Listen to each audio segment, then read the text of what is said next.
Hello everyone, student welcome in Shipranomics channel. Student, आप लोगों के रिक्वेस्ट पे मैं यूपी जीआईसी लेक्चरर का अर्थशास्त्र का जो सिलेबस है, न्यू एंड अपडेटेड सिलेबस, उसको मैं इसमें डिस्कस करूंगी। तो इसके सिलेबस को जानने के लिए शुरू से अंत तक आप पूरे वीडियो को देखेंगे। एंड स्टूडेंट, इसमें मैं आपको ये भी बताऊंगी कि एग्जाम का पैटर्न किस प्रकार का रहेगा, कितने सवाल आएंगे, ऑब्जेक्टिव होगा या सब्जेक्टिव होगा। आप लोगों की बहुत सारी क्वेरीज आ रही हैं, तो इस वीडियो के माध्यम से उन सारी क्वेरीज को मैं आपको आंसर करने की कोशिश करूंगी। First of all, let me introduce my self student. I am doctor Shipra ma'am and this is my mobile number 9320634901।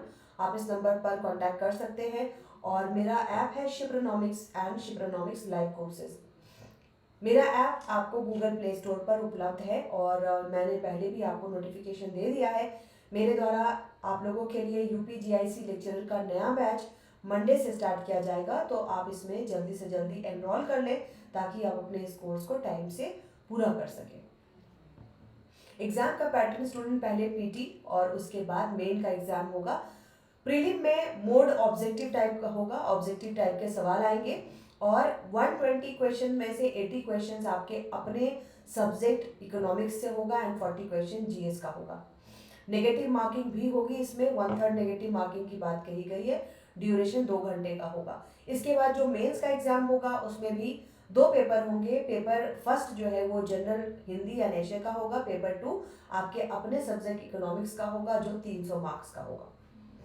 अब इकोनॉमिक्स के सिलेबस की बात करें, जो इसका न्यू एंड अपडेटेड सिलेबस है, इसमें देखो दो चीजें आपको ध्यान देनी है। पहली चीज क्या है कि इसमें आपको मात्र इन 7 पॉइंट में बांट करके पूरे सिलेबस को पढ़ना है। इसमें केवल और केवल 7 सब्जेक्ट्स की बात कही गई है। पहला माइक्रो इकोनॉमिक्स है, दूसरा मैक्रो, तीसरा मनी एंड बैंकिंग, चौथा पब्लिक फाइनेंस, फिफ्थ नंबर पर इंटरनेशनल ट्रेड, सिक्स पर इंडियन इकोनॉमी एंड सेवेंथ पर स्टैटिस्टिक्स। ठीक है, तो पहले माइक्रो इकोनॉमिक्स की बात करें। यहाँ पर आपको सिलेबस में काफी छोटा सा सिलेबस इसका दिख रहा है। मांग और पूर्ति के सिद्धांत क्या है, उत्पादन का सिद्धांत क्या है, लागत क्या है और मार्केट का स्ट्रक्चर। लेकिन मांग और पूर्ति को पढ़ करके नहीं छोड़ दीजिएगा। उत्पादक एवं जो उपभोक्ता का संतुलन है उसको आपने पूरा करना है और तभी हम प्रोडक्शन पर आते हैं और उसके बाद मार्केट के पूरे स्ट्रक्चर पढ़ने हैं। पूर्ण प्रतियोगिता भी पढ़ना है, अपूर्ण प्रतियोगिता भी पढ़ना है। लेकिन माइक्रो इकोनॉमिक्स को स्टार्ट करने के पहले मैं एक बात जो मैं सारे एग्जाम्स के लिए बोलती हूँ, अगर आप माइक्रो की तैयारी कर रहे हैं, this is my advice to you कि आप इसमें मैथ के 3 चैप्टर को पहले खत्म कर लें। आपके सिलेबस में कहीं भी मैथमेटिक्स नहीं दिया गया है, लेकिन जब आप माइक्रो इकोनॉमिक्स पढ़ेंगे, मांग की लोच का चैप्टर होगा, कंज्यूमर सरप्लस होगा, मार्केट का चैप्टर होगा, कॉप डगलस होगा, तो उसमें आपको डिफरेंशिएशन और इंटीग्रेशन और एक और चैप्टर आप कर लेंगे लिमिट का। 3 चैप्टर आप जरूर पढ़ लें, खासकर अवकलन और समाकलन, क्योंकि जब आप थियरी पढ़ेंगे उस वक्त अगर मैथ बीच में आएगा तो आपको फिर सोचना पड़ जाता है कि इसको हम अलग से पढ़ें। तो मैं जब ऐप पर पढ़ाती हूँ स्टूडेंट, मेरे सभी स्टूडेंट जानते हैं कि सबसे पहले माइक्रो के पहले मैं अवकलन का चैप्टर जरूर कराती हूँ, उसके बाद हम समाकलन का चैप्टर देखते हैं और तब हम माइक्रो इकोनॉमिक्स को पढ़ते हैं। ठीक है, तो माइक्रो इकोनॉमिक्स का मैंने आपको बताया, 2 चैप्टर, कम से कम 2 चैप्टर आप मैथ का पूरा कर लें, उसके बाद सूक्ष्म अर्थशास्त्र के सारे चैप्टर्स को पढ़ें। फिर आप आ जाओ मैक्रो इकोनॉमिक्स पर। मैक्रो इकोनॉमिक्स के लिए भी मैं आपको ये सलाह दूंगी कि इसके भी मैथ को आप पहले कर लें, क्योंकि यहाँ पर राष्ट्रीय आय आपको पढ़ना है, नेशनल इनकम अकाउंटिंग।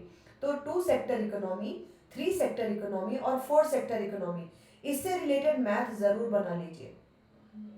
और मैथ के साथ साथ देखो 2, 3 एंड 4 सेक्टर इकोनॉमी, जहां पर आप जानते हो y is equal to C plus I plus G, है ना, संतुलन के लिए, या s is equal to I, दो ही तरीके से संतुलन होता है। तो इससे इस पर बेस्ड जितने भी मैथ है उसको जरूर बना लीजिए। इसके बाद राष्ट्रीय आय की जो अवधारणाएं हैं उसको पूरा करना है। मुद्रास्फीति क्या है, विश्वस्फीति क्या है, फिस्कल पॉलिसी क्या है, मॉनेटरी पॉलिसी क्या है। मैक्रो इकोनॉमिक्स में फिस्कल एंड मॉनेटरी पॉलिसी दिया है। मॉनेटरी पॉलिसी को हम पढ़ते हैं मनी एंड बैंकिंग में, लेकिन जब आप मैक्रो इकोनॉमिक्स में टॉपिक दिया रहता है तो आपको तुलना करनी होती है राजकोषीय नीति और मौद्रिक नीति के बीच में, aggregate demand and aggregate supply.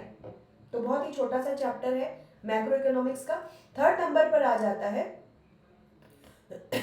Money and banking, money and banking में देखो बैंकिंग सिस्टम क्या है, कितने प्रकार के बैंक हैं, बैंक के सुधार समितियां भी आप पढ़ लेंगे, बैंकों के कार्य क्या है, आरबीआई के कार्य क्या है, क्रेडिट कंट्रोल आरबीआई कैसे करती है, मुद्रा की पूर्ति क्या है, और फाइनेंशियल मार्केट। फाइनेंशियल मार्केट में आपको मनी मार्केट और कैपिटल मार्केट दोनों पढ़ना है। थोड़ा सा ये सिलेबस जो है बिल्कुल यूजीसी नेट वाला सिलेबस यहाँ पर डाल दिया गया है। Money market and capital market मतलब आपको आरबीआई तो आप पढ़ोगे ही पढ़ोगे, मॉनेटरी पॉलिसी भी पढ़ोगे, इसके साथ ही साथ पूंजी बाजार, पूंजी बाजार का रेगुलेटर कौन है, सेबी। तो पूंजी बाजार को पूरा पढ़ने के बाद सेबी की भूमिका को भी आपको पढ़ना है। थोड़ा सा डिफरेंट सिलेबस बनाया गया है यूपीजीआईसी लेक्चर का। फोर्थ नंबर पर है पब्लिक फाइनेंस। पूरे पब्लिक फाइनेंस को हम 4 भागों में बांट के पढ़ते हैं, लोक आय, लोक व्यय, लोक ऋण और संघीय संवाद। लेकिन आपका थोड़ा छोटा चैप्टर है, इसमें केवल करारोपण आपको पढ़ना है, करारोपण के प्रकार और करारोपण के प्रभाव। इसमें किसी प्रकार का आपको थ्योरी नहीं कहा गया है। लोक व्यय और इसका प्रभाव बजट पे किस प्रकार से पड़ता है।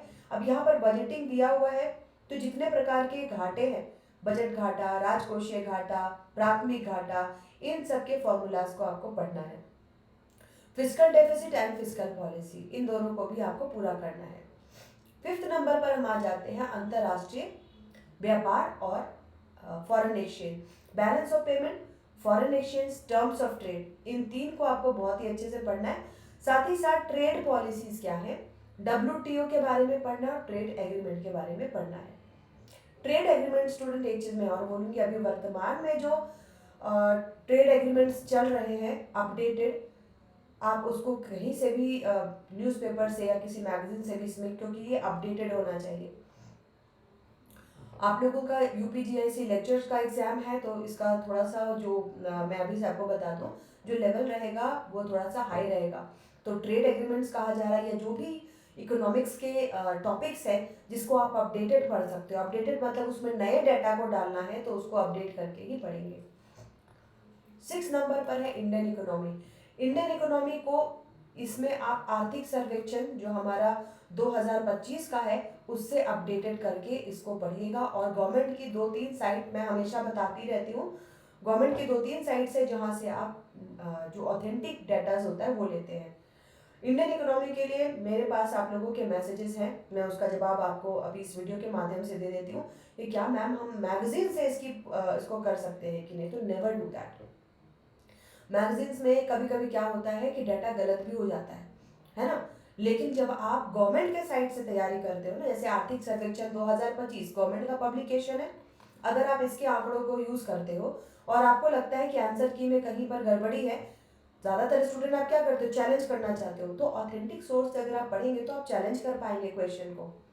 इकोनॉमिक सर्वे ऑफ इंडिया जो है ये सरकार का पब्लिकेशन है, तो इससे रिलेटेड आपका जो भी क्वेश्चन पूछा जाता है आप इसके आंसर्स को बैकअप दे सकते हो कि हमने इकोनॉमिक सर्वे से किया था, या गवर्नमेंट के जो 2-3 साइट्स में बताते हैं उससे किया था।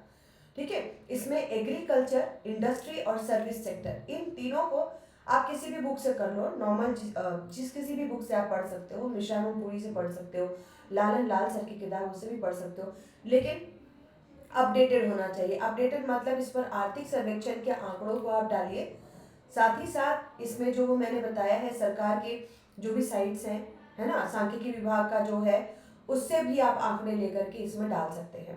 इसके बाद इकोनॉमिक रिफॉर्म, पॉवर्टी, अनएम्प्लॉयमेंट और इनइक्वालिटी। 7th नंबर पर आ जाता है एलिमेंट्री स्टैटिस्टिक्स। एलिमेंट्री स्टैटिस्टिक्स लिखा है लेकिन सारे ही चैप्टर्स इसमें आपको पढ़ने हैं।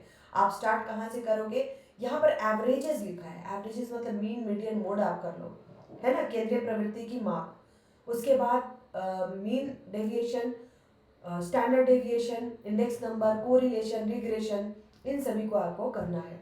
ठीक है, तो ये है आपका new and updated syllabus. And student, मैंने जैसा आपको बता दिया है कि इसकी तैयारी मंडे से आप कर सकते हैं मेरे साथ, क्योंकि मैं इसके कोर्स को मैंने पब्लिश कर दिया है अपने नए ऐप शिप्रोनॉमिक्स पर, और इसमें एडमिशन भी स्टार्ट हो चुके हैं, तो आप लोग इसमें एडमिशन लें और टाइम से अपने कोर्स को पूरा करें। Thank you for watching this, bye bye.